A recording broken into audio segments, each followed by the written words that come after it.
Pria melubanginya, lalu lumasinya. Dia persiapan kawin dengan induk babi. Setelah menyelesaikan tugas itu, pria itu dibunuh oleh sang petani.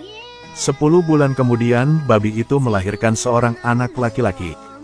Dan anak laki-laki itu berkuncir di tubuhnya.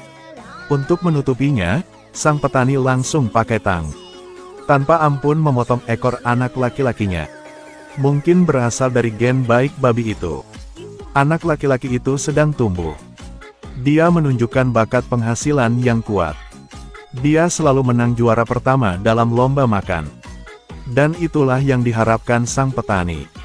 Karena di Perancis abad ke-19, ada pekerjaan yang bernama Raja Perut Gendut.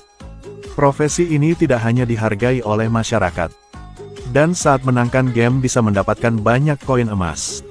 Segera kemudian, anak itu dimasukkan ke sekolah Raja Perut. Untuk pelatihan yang lebih sistematis. Selang waktu, John dibawa pelatihan setan pelatih. Dia tak berhenti menelan dan muntah. Skornya bertahap. Pecahan rekor dunia Guinness. Segera dia bermain untuk negaranya. Dengan bakatnya yang luar biasanya. Dan 10 tahun upaya tanpa henti. Pemain dari negara lain bukan lawan untuknya. Tak curiga lagi, John pasti memenangkan babak pertama. Selama waktu beristirahat semua pemain mulai muntah-muntah. Proses ini enak. Pertandingan memasuki babak kedua. Di depan saya ada sapi 100 kg. Ketika terdengar suara tembakan, John mulai melahapnya. Di bawah sorakan penggemar wanita, John makan semakin cepat. Para pesaing lain khawatir. Tapi dengan teriakan penggemar wanita dari waktu ke waktu, John perlahan kehilangan dirinya. Tubuhnya penuh darah. Dia menelan sendok dalam sekali teguk.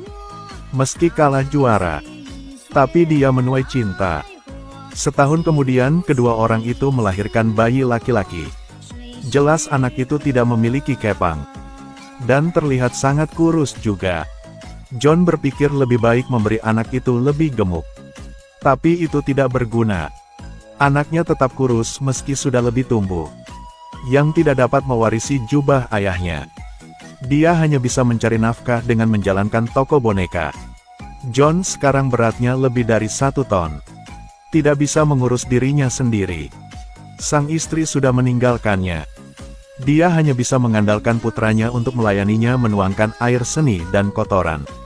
Namun demikian, John masih mengolok-olok anaknya yang kurus. Karena dia masih punya gagasan tua. Dia kira bisa makan banyak, itulah baik.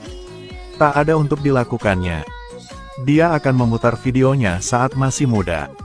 Untuk berjemur dalam kejayaannya sebelumnya. Dan dia punya beberapa kucing. Beri makan anaknya lemak setiap hari. Dan dia kira bahwa suatu hari kucing dapat melakukan keajaiban besar di dunia hewan. Tapi kucing pemakan lemak ini, itulah yang memalukan putranya. Akhirnya sang putra menghina ayahnya pada hari itu. Keduanya berpaling. Setelah bertengkar, sang putra marah kabur dari rumah. Hanya sang ayah lumpuh yang tersisa di kamar. Dengan beberapa kucing lapar. Ketika Tom pulang lagi, dia benar-benar terpana. Tom menemukan bahwa organ dalam ayahnya kosong. Darah mengalir ke tanah menuju kandang kucing. Sekarang sang anak banyak menyalahkan dirinya sendiri. Satu-satunya anggota keluarga yang tersisa telah dimakan kucing. Dia juga tidak ingin hidup. Dia menggunakan keahliannya. Dia menjejali ayahnya. Lalu tempatkan dirinya. Ikatkan dirinya ke alat untuk membuat spesimen. Dan akhiri hidupnya. Setelah itu ayah dan sang putra ditemukan. Dan dikirim ke museum.